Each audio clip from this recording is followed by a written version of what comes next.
Dun dun dun dun dun dun dun dun dun. Do you come from a land down under? Do up up do. Where women glow and men plunder? Do up up oh. Can you hear the thunder? Do up up do. You better run, you better take cover. Do up Yeah! do up up. Cool, I think we'll go with that one. Do Was up that up. good? Was that actually good? Yeah, Do it was up good. up. Do up up. Do up up oh. Is that Skeirs problems? Is it?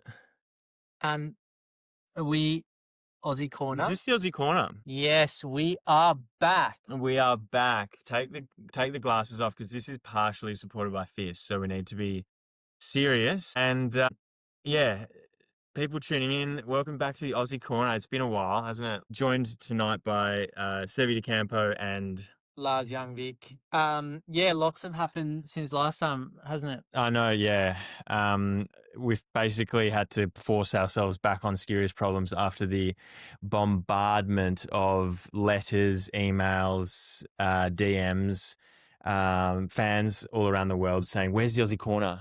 I know, and just to all of you out there, we really appreciate it. We feel the love. We're keen to be here for you and deliver some, what'd you say, maybe like a different point of view? Different perspective on all that's happening on the World Cup, and hopefully we can bring some insights that Jimmy and Mika they brush over because They do brush over a lot of things, don't they? they get obsessed with the bright lights, the glitz and the glam. Mika, podium skier. But I think it's the partially FIS supported. It's gotten a bit into their heads.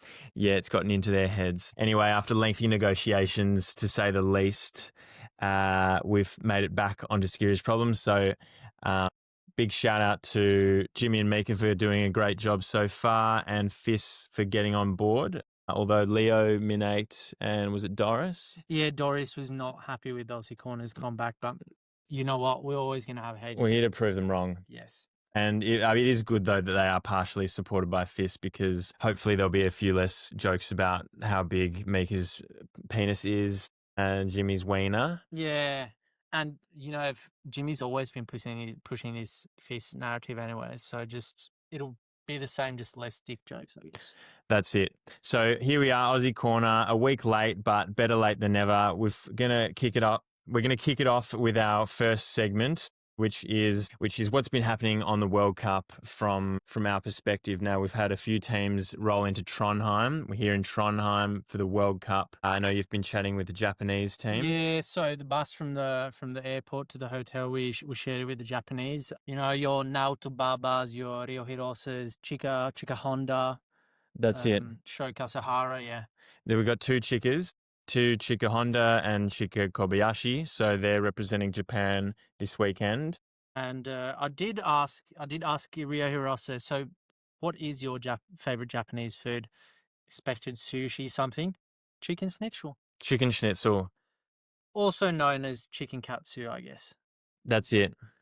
Who else have we seen rolling around these days? It's a big World Cup field this Olympic season. We've got countries from the Himalayas.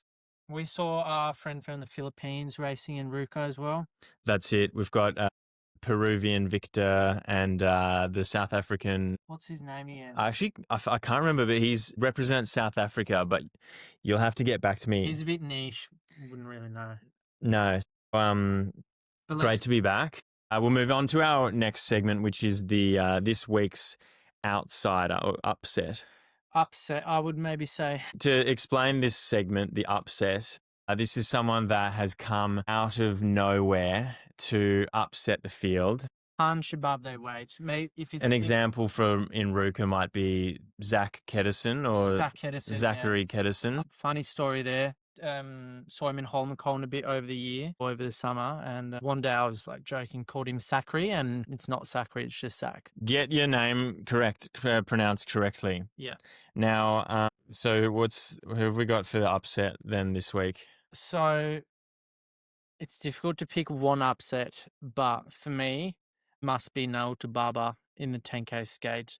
I've put him down for top 5, which should be a pretty huge PB for him, individual start. We know he's good up the climb, the Alpe Chemise. And I've heard rumours that he has gone above and beyond to do his research on the field for this weekend. Can we confirm that? I did, apparently, just rumours, he did go into town to watch the new Klæbo movie. He went downtown Trondheim on Tuesday night, last night, to watch the Klæbo movie, just to get that extra little bit of insight on how And direct quote from Naoto, I need to know how to win 6 out of 6.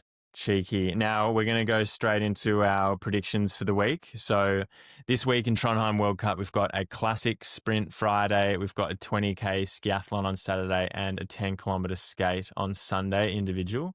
So kicking off with the sprint. I've put down my male sprint prediction. It's boring to say Klæbo, but of course. No, you were saying a Finnish skier before. Yes.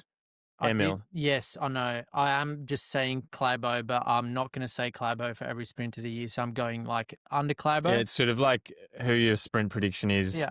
Second place after Klæbo. So I've put down Emil Liakari. He was second in the qual in Ruka. I think only 0.2 off Klæbo. Bit unlucky in the heats there. I think he's on for a final in Trondheim, and yeah, anything can happen in a final. Is that Emil Liakari? Emil Liakari. Yeah, I was actually chatting to Sami Yarojärvi, or Sami Yarojärvi, as the Vancouver Olympic commentators say, Sami Yarojärvi. And Sami had a big backing behind Emil Liakari, so one to watch the Finnish sprinter there. And I've got Laura Gimler for the classic sprint. She won Munio. She looks in great form. Now, Lars, for the 20K skiathlon on Saturday. So for the 20K skiathlon, I've put down Andreas Fjordenrea, Norwegian skier. He's kind of taking over from Musgrave for like king of fourth places, but he's going to get his first podium here on home ground in Trondheim, and he's going to get away with the win. That's going to be exciting. And tell us a little bit about Andreas Fjordenrea, where he's come from. Apparently he was just a shy guy that loved training through COVID. Yeah, shy guy, loved training. Won Norwegian Champs 50K, bit out of nowhere in 2022. Mm-hmm. Since then, he's just been on the rise. Last year, really like big breakthrough. And I'll put him down for the win here. What about the women's, Seve? The women's is, I've got Nadia Kalin, the up-and-coming Swiss skier. Had a chat to her yesterday, and yeah, she said she's in good shape. She's looking forward to it. Rooming with her younger sister at the hotel. So you can relate to that even. Yeah, got the sibling here, so not rooming with him this weekend. We'll just let him sleep for 3 hours in the afternoon. But yeah, Nadia Kalin for the Swiss team, going for say top 4. And then for the 10K skate, as I mentioned, I've put down Naoto Baba or Baba-san. Baba-san. Mr. Baba-san. Yeah. I've got Nora Sandnes on the Norwegian team for the women to do, I think it's first place. First, I'd say. First. Nora Sandnes. Yeah. Ebba Anderson in for a second place there. She likes Trondheim, can we say. And then Jonas Sundling upset for the third. Upset, yeah. Upset? Nah, not really. I don't know. So let us know in the comments who you think is going to come in for the win, for an upset, or to have a great PB race this weekend. We'd love to hear it. Please show some love. We need reactions for Jimmy and Mika to keep us up. Yeah, like, subscribe. Please, we need you. Yeah. Yeah, because otherwise we're going to renegotiate into lengthy legislative talks. So please, we don't have the lawyers to compete against FIS.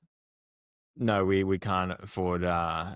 We can't really afford a second wax cabinet at the moment. No, so good to be back and enjoy.